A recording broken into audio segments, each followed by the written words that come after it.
Building your encoding ladder. These are kind of the steps that I take. Step one, I choose the lowest rate for mobile. I focus on mobile first. And people are just, clients going to say, we want to do 300 kilobits per second or 200 kilobits per second. They're going to have an opinion about that. They're going to have an opinion about the highest supported data rate. Usually that's a cost decision. How much do you want to spend at the high end? And then you're going to choose a data rate around 3 megabits per second. You just want one around that neighborhood because that's kind of the highest sustainable rate according to the output or the statistics that Netflix distributes.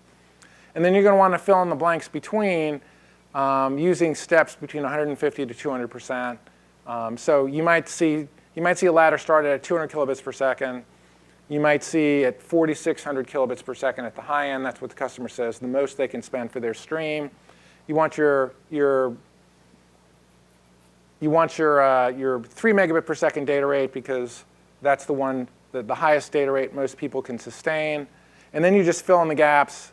You go down 50% or some measure like that, and you fill in the gaps that way.